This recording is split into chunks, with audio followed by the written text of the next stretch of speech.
Além de palavras, além de canções, ao poder de Deus, à revelação.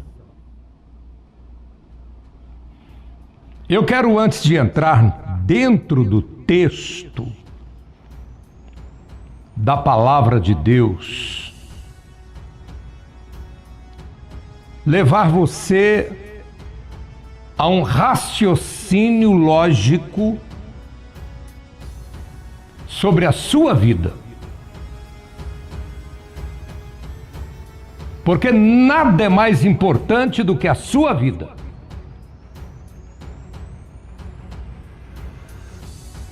Tanto para Deus como para você. Você tem a vida que Deus te deu e a oportunidade de decidir o que você quer para você e o que você não quer para a sua vida. A pergunta é a seguinte: por que tem dentro da sua casa um sofrimento mandado?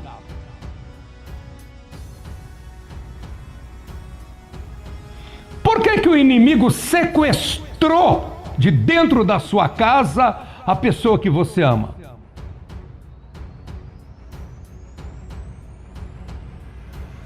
Uma mulher disse para mim que frequenta uma igreja, é membro de uma igreja há muitos anos e não entende por quê.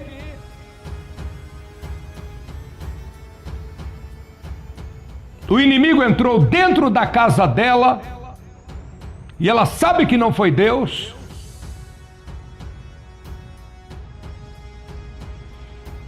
E levou embora o filho dela, que ela nunca mais vai recuperar na vida, porque ele foi levado para as drogas, das drogas para a criminalidade, e na criminalidade ele foi morto, mataram ele.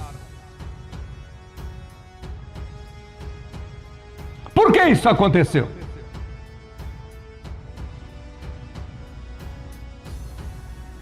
Por que pessoas que são evangélicas ou católicas ou de outra denominação religiosa assistem desesperadamente o inimigo ceifar pessoas, vidas, de quem elas tanto amam, e elas perguntam: por que, meu Deus?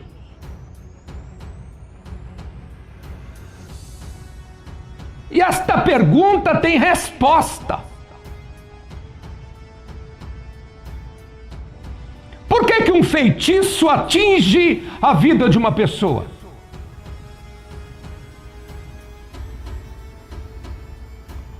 Por que a inveja atinge a vida de uma pessoa?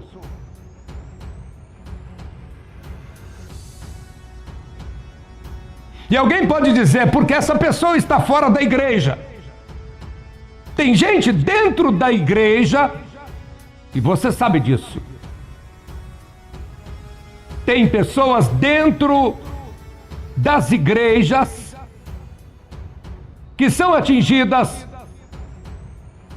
que estão com a vida destruída, vida financeira fracassada, casamento arruinado, filho nas drogas, briga dentro de casa, vive um casamento de aparência, estão dentro da igreja.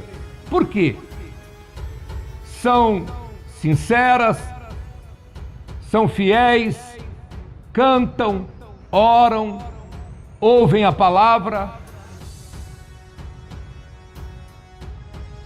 e dá tudo errado. Um homem disse para mim: eu fui de uma denominação evangélica, e ele falou qual, eu não vou citar aqui, por uma questão de ética. Durante 18 anos, 18 anos. Lá eu fui salvo por Jesus. Ponto final. Na minha vida nada foi para frente. Agradeço a Deus que lá eu fui salvo. Foi o primeiro passo, a salvação. Mas eu sabia que Deus tinha mais para mim. Mas a minha vida não ia para frente. Eu não conseguia.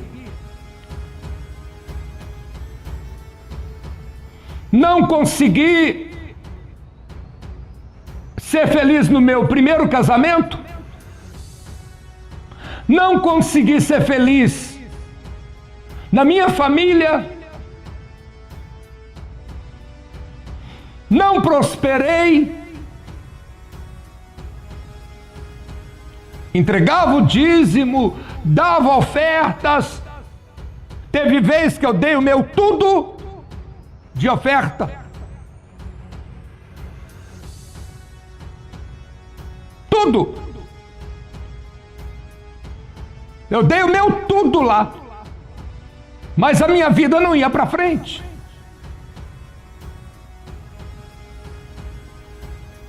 E eu perguntava para Deus: Deus, por que a minha vida não vai para frente?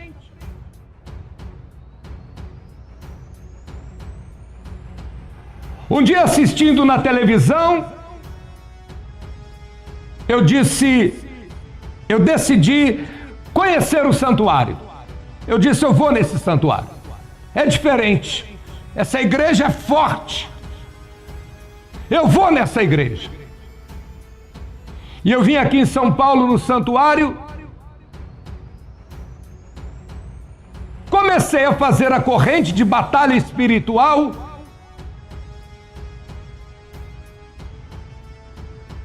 Me mandaram pegar a espada, eu peguei a espada, dei a oferta. Tive a oportunidade de ir no Monte Manaim, eu fui no Monte Manaim. E minha vida começou a levantar. Recebi um telefonema da minha esposa, 3 anos separados. Nosso casamento voltou.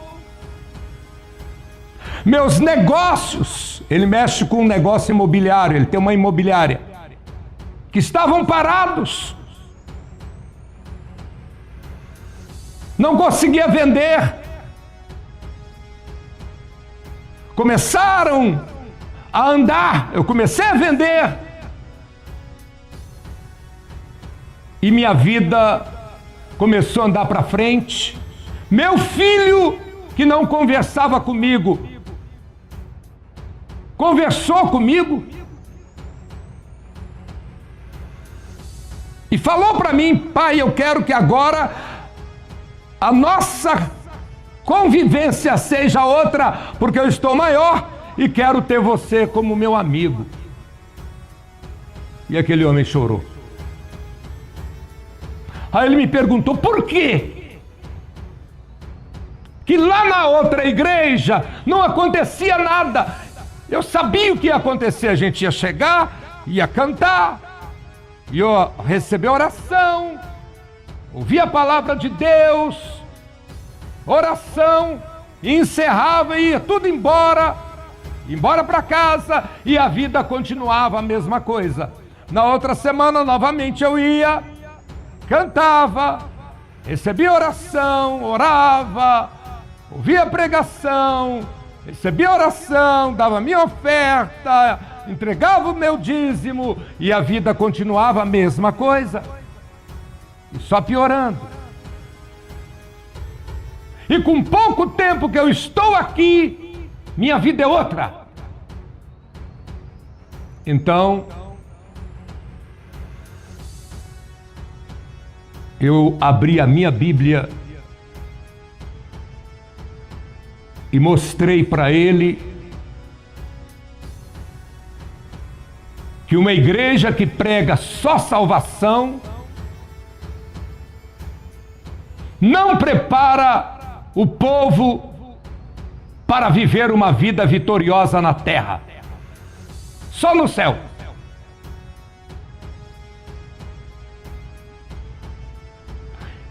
E Deus nos deu aqui na terra os anjos, os arcanjos, para guerrear por nós, para derrubar os nossos inimigos, por ordem de Jesus, porque quem salva é só Jesus, ninguém mais. O arcanjo Miguel não salva. Arcanjo significa príncipe. Príncipe Miguel não salva. Ele derruba o inimigo. Ele derruba seus inimigos. Você só não é feliz. Você só não consegue o que quer. Sua vida só não vai para frente por causa dos seus inimigos. Não culpa Deus, não.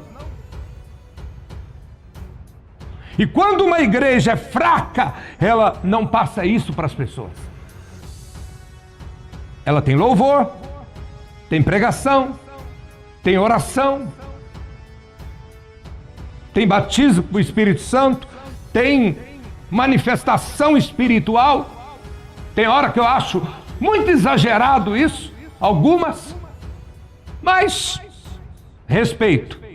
Sou pentecostal, creio no poder do Espírito Santo, sou batizado com o Espírito Santo, tenho os dons do Espírito Santo, mas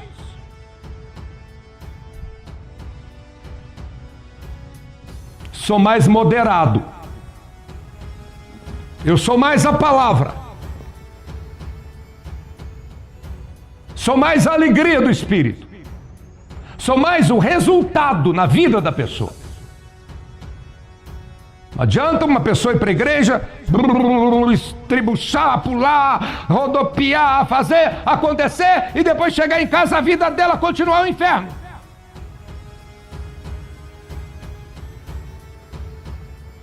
E a vida dela não ir para frente. E ela não conseguir prosperar e nem salvar a casa dela. Não adianta. Não sou contra você falar em línguas, bater palma, dar glória a Deus, pular, saltar, arrebatar. Não sou contra. Sou contra o exagero, o fanatismo. E sou contra também aquilo que você prega e não vive o que prega. Ora e não vive o que ora. Canta e não vive o que canta. Isso não é de Deus. Mas a pergunta que eu fiz é por quê feitiço pega numa pessoa cristã? Por que que espíritos das trevas entram na casa de uma pessoa cristã? Destrói casamentos, lares, filhos, destrói a saúde de uma pessoa e rouba o que a pessoa tem, porque o bicho das trevas, disse Jesus, que ele veio para matar, roubar e destruir. A Bíblia Sagrada diz em Apocalipse 12, e aí eu chamo a atenção, como professor de teologia, eu chamo a atenção dos teólogos, que dizem que o Apocalipse é um livro apenas de uma visão escatológica. E não é.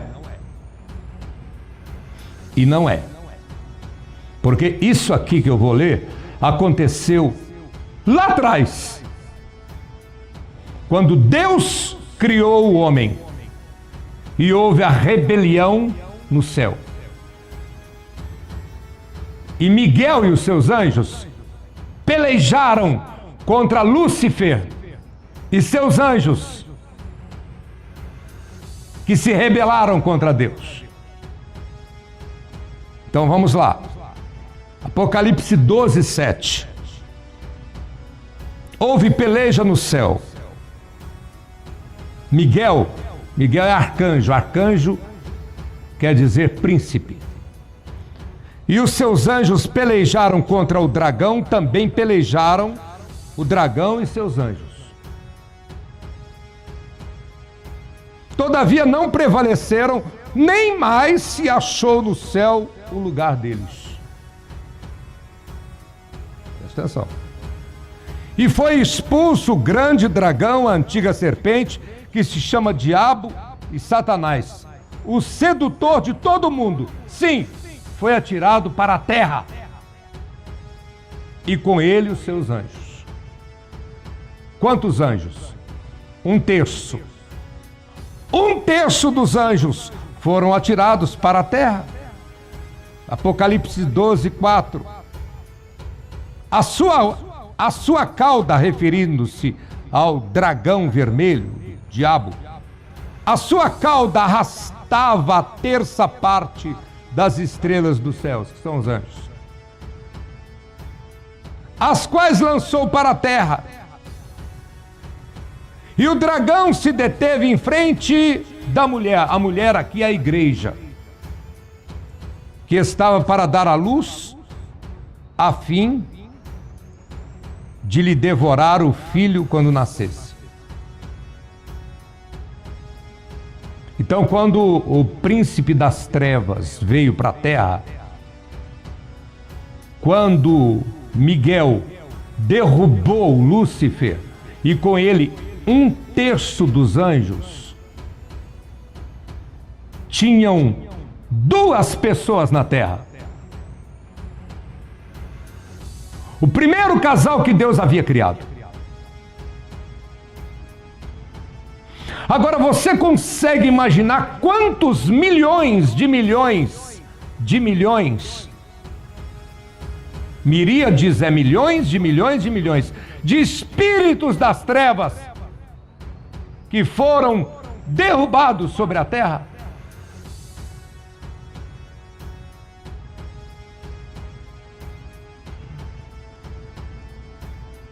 Eles foram jogados na terra, dominaram a terra. Tem mais espíritos das trevas do que gente, do que seres humanos, do que homens e mulheres. Por isso, quando o arcanjo Miguel os derrubou e jogou na terra, Deus então para proteger o caminho da árvore da vida, porque é o caminho santo, sagrado, ele colocou uma espada de fogo que se revolvia. Gênesis 3:24. E expulso o homem, colocou querubins ao oriente do jardim do Éden, e o refulgir de uma espada inflamada de fogo, que se revolvia para guardar o caminho da árvore da vida. Jesus não é obrigado a salvar ninguém. Só é salvo quem recebe Jesus como seu único e suficiente Salvador. O arcanjo Miguel não é obrigado a proteger ninguém, a guardar ninguém. Ele só guarda e protege quem tem o nome no livro da proteção. O livro da proteção é diferente do livro da vida do Cordeiro. O livro da vida do Cordeiro é o livro da salvação. Daniel capítulo 12. Por isso que muitas pessoas caem e perdem tudo o que têm. Não entendem, estão dentro da igreja, são salvas, têm Jesus, mas na vida são derrotadas, coitadas. Como era o mendigo Lázaro, que era salvo, foi para o céu, mas era mendigo, derrotado, doente e fracassado. Daniel 12, o tempo do fim. Isso aqui, o tempo do fim. Tem jeito de mostrar bem de perto aqui o tempo do fim. Tá dando para ver? O tempo do fim, está escrito aqui, ó. O tempo do fim é o tempo que nós estamos vivendo agora. Muito bem. O tempo do fim. Nesse tempo, Daniel 12:1, é agora. Nós não estamos no fim dos tempos. Nós estamos no tempo do fim. Nesse tempo, se levantará Miguel. Toda igreja que esquece do arcanjo Miguel, toda igreja que não tem um pacto com o arcanjo Miguel é fraca. Não sabe batalha espiritual, não sabe nada de batalha espiritual, e as pessoas vivem a amargura de sofrimentos, de derrotas e fracassos, porque não tem a revelação do anjo. Nesse tempo, se levantará Miguel, o grande príncipe e defensor dos filhos de Deus, dos filhos do teu povo. E haverá tempo de angústia, qual nunca houve antes, desde que houve nação até aquele tempo. Mas naquele tempo será salvo o teu povo, todo aquele que for achado escrito no livro. Em todos os santuários estão abertos os livros do pacto de proteção com o arcanjo Miguel, a celebração da vida. Dia 2 de novembro, a história da sua vida vai mudar. Nós estamos em jejum. Estamos entregando para cada pessoa o óleo do jejum, porque jejum sem unção. Mateus capítulo 6, versículo 17. E tu, quando jejuares, unge a tua cabeça com óleo. Jejum sem unção não vale nada. É greve de fome. É a unção que faz o reconhecimento do Espírito Santo de Deus. Eu quero te ver na celebração da vida. A história da sua vida não vai terminar assim. Teus inimigos não vão triunfar sobre ti. Alguma coisa precisa ser feita e você vai fazer. Além de palavras, além de canção, ao poder de Deus, há a revelação. Amanhã eu volto.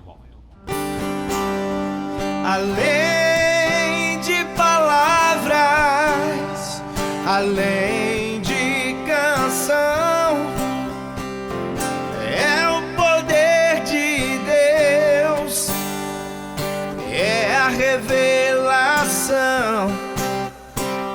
Além de palavras, além